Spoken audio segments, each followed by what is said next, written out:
Halo guys, kembali lagi bersama gue Fadil dari Suka IT. Bagi kalian yang suka mengikuti perkembangan hardware PC, pasti udah paham banget lah ya kalau GPU generasi selanjutnya itu akan memiliki konsumsi daya yang cukup masif. Ya semua itu dilakukan demi memenuhi demand akan kebutuhan PC modern yang semakin sekarang ini digunakan untuk menyelesaikan tugas-tugas yang semakin berat. Seperti misalnya pekerjaan profesional seperti animator dan 3D artist itu membutuhkan GPU yang semakin cepat lagi untuk melakukan render. Kemudian juga para saintis misalnya membutuhkan GPU yang semakin bisa mengolah data yang super banyak dalam waktu yang lebih singkat demi bisa membuat algoritma machine learning yang semakin efisien. Dan tentunya kita ini, para gamers, juga menginginkan grafis yang semakin realistis namun tetap juga memiliki FPS yang super tinggi. Padahal kita melihat para pembuat chip GPU tersebut semakin mengecilkan transistor GPU mereka, yang seharusnya semakin kecil transistornya, GPU-nya semakin efisien.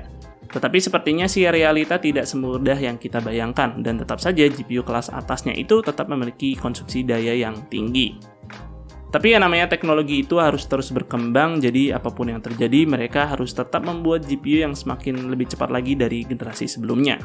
Jadi apakah kita akan terus mengalami perkembangan GPU yang semakin boros demi memenuhi kebutuhan kita? Ya tidak ada jawaban yang pasti sih, tapi tentunya mengecilkan transistor itu bukanlah satu-satunya cara untuk meraih power efisiensi GPU, dan juga meninggikan spek GPU bukanlah satu-satunya cara untuk mendapatkan performa yang tinggi. Karena dari sisi software juga bisa dibilang turut membantu perkembangan GPU tersebut, yaitu dengan membuat algoritma-algoritma yang semakin efisien supaya GPU tersebut bisa bekerja jauh lebih baik lagi. Nah, algoritma ini merupakan sekumpulan instruksi yang berurutan untuk menyelesaikan suatu masalah komputasi tertentu.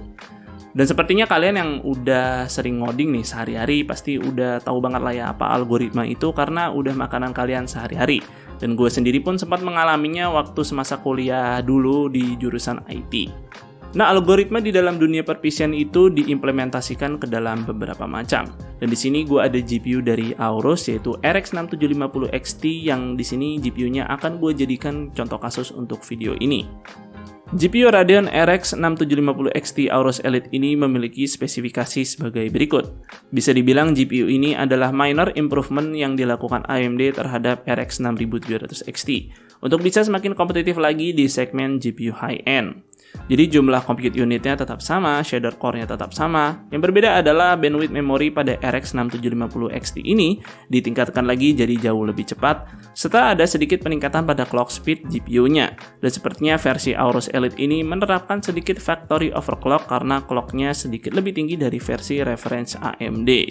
Oke, kita langsung masuk ke penjelasan utama aja dan contoh pertama di sini ada driver. Driver ini bisa dibilang merupakan sebuah software yang berfungsi supaya komputer atau software yang membutuhkan itu bisa berkomunikasi dengan sang hardware.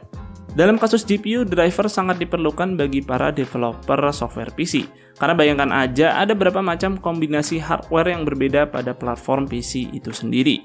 Contohnya nih, ketika menciptakan game, developer itu tidak perlu ambil pusing untuk memahami bagaimana cara kerja GPU AMD atau GPU Nvidia, serta developer tidak perlu sampai harus menyusun kode khusus untuk masing-masing supaya bisa bekerja pada keduanya, karena pada dasarnya hal ini sudah dihandle oleh driver tersebut. Jadi dengan adanya driver ini, optimalisasi itu dilakukan oleh sang pembuat chip GPU itu sendiri, karena kan memang pada dasarnya mereka sendiri yang memahami bagaimana cara kerja GPU yang mereka buat sendiri. Maka dari itu setiap ada game baru kita juga selalu disuguhkan dengan driver versi terbaru karena driver tersebut membawa kode dan data baru yang dirancang khusus untuk mengoptimalkan kinerja GPU pada game tersebut.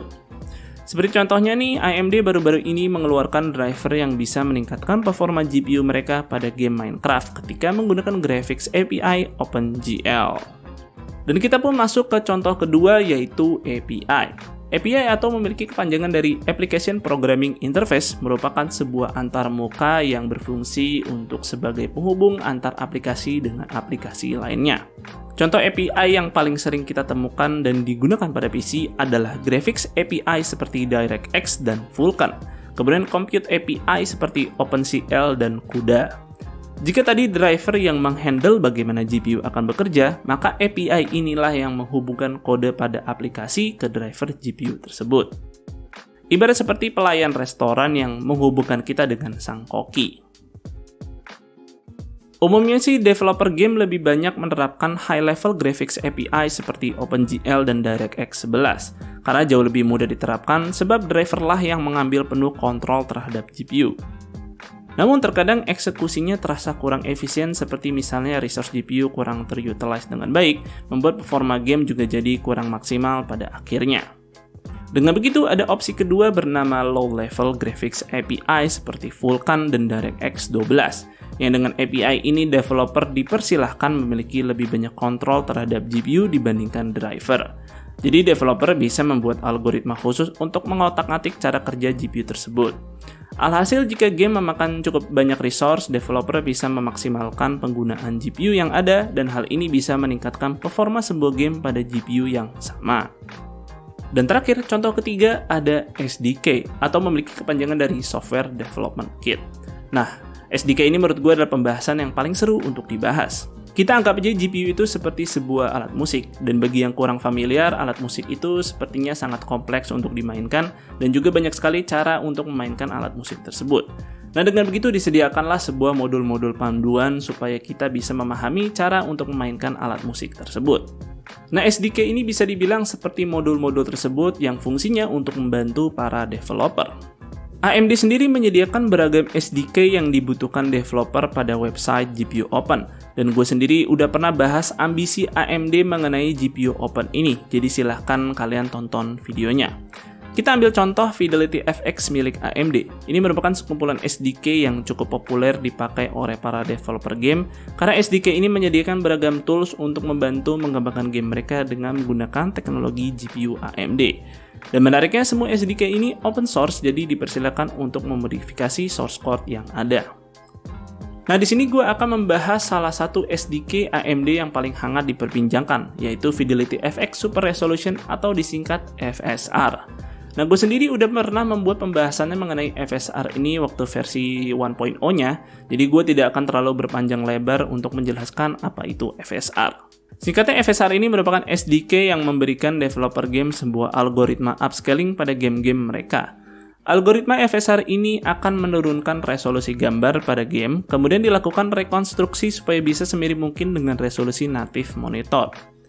Kali ini FSR sudah diperbarui ke versi 2.0-nya yang tentu memberikan perubahan yang cukup signifikan dibandingkan versi pertamanya. Yang mana versi 2.0 ini menggunakan lebih banyak lagi data untuk memberikan output yang jauh lebih baik. Ya, bisa dibilang AMD semakin membuat FSR menyerupai DLSS milik Nvidia, hanya saja AMD tidak sama sekali menyertakan AI. AMD sendiri pun mengatakan penerapan FSR 2.0 ini akan semakin mudah jika game tersebut juga sudah memiliki fitur DLSS. FSR 2.0 sendiri memiliki 4 preset quality dengan scale faktor yang berbeda-beda dan bisa dilihat sebagai berikut. Namun untuk ultra performance di sini dijadikan opsional oleh AMD, jadi tidak semua game akan memiliki preset tersebut. Di sini ada 2 game dengan fitur FSR 2.0 yang akan gue jadikan contoh, dan gue sendiri akan mengujinya pada PC dengan spek seperti berikut.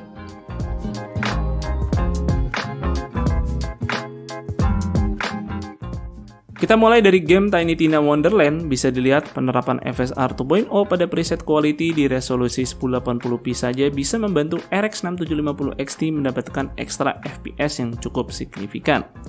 Adapun preset lain yang gue juga tes menggunakan resolusi 1080p, tapi sepertinya kurang begitu efektif sih untuk GPU seperti RX 6750 XT.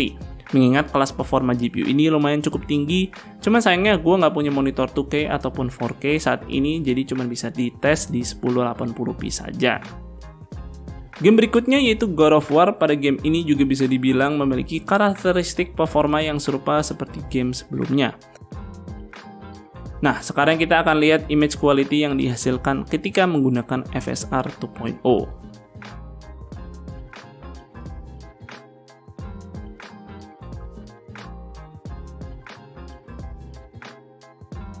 Menurut gue bisa dibilang sih perbedaannya cukup minim, dan kali ini FSR versi 2.0 bisa semakin identik dengan resolusi native.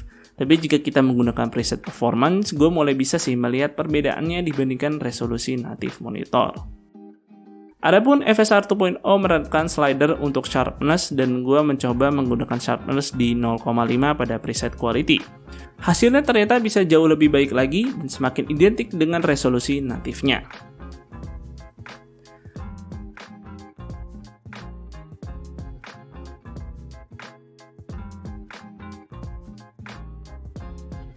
Namun perbedaan yang paling terasa bukanlah kualitas ketajaman gambar, melainkan ada artifak seperti ghosting yang dihasilkan jika menggunakan FSR 2.0 sekalipun menggunakan preset tertinggi.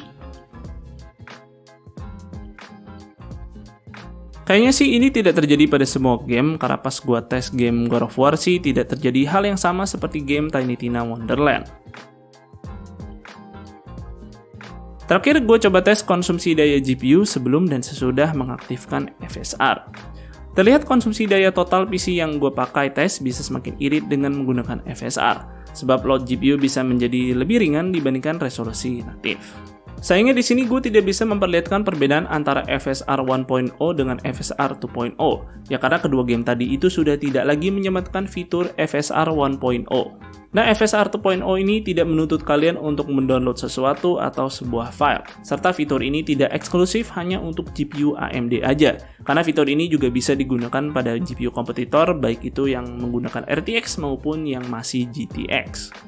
Yang perlu kita lakukan di sini adalah memastikan kalau game yang kita ingin mainkan tersebut sudah menyematkan fitur FSR 2.0. Dan sebenarnya sih lebih mudah, kalian bisa cek website resminya AMD, di situ ada list-list game apa saja yang sudah menyematkan fitur FSR 2.0 atau yang masih di versi 1.0-nya. Atau nanti gue akan sertakan linknya di deskripsi untuk kalian bisa cek dengan mudah. Nah, karena algoritma FSR ini open source, tentu seseorang bisa mendistribusikannya secara bebas. Dan di sini pun ada seseorang yang membuat sebuah mod game menggunakan algoritma FSR tersebut. Seperti misalnya mod lossless scaling yang memungkinkan semua orang menerapkan algoritma upscaling FSR pada game apapun sekalipun game tersebut belum menyematkan FSR. Dan ada juga seseorang yang membuat mod FSR 2.0 untuk bisa diterapkan pada game-game yang sudah memiliki fitur DLSS. Karena memang data yang dibutuhkan oleh FSR 2.0 itu cukup serupa dengan DLSS. Jadi mod ini nantinya akan menggantikan fitur upscaling DLSS menjadi FSR 2.0. Dan bisa kalian lihat sendiri GPU AMD RX 6750 XT yang gue pakai di sini bisa mengaktifkan fitur DLSS tersebut. Karena memang sebetulnya ini sudah diubah untuk menjalankan algoritma FSR 2.0.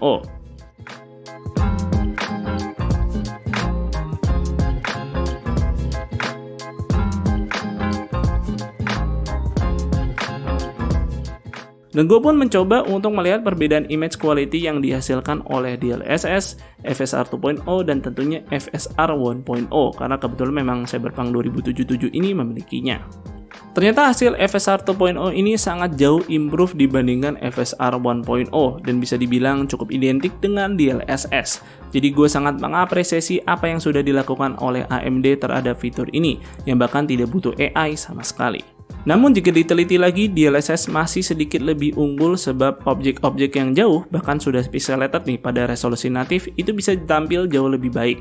Mungkin ini berkat peran AI yang diterapkan di dalam algoritma DLSS tersebut.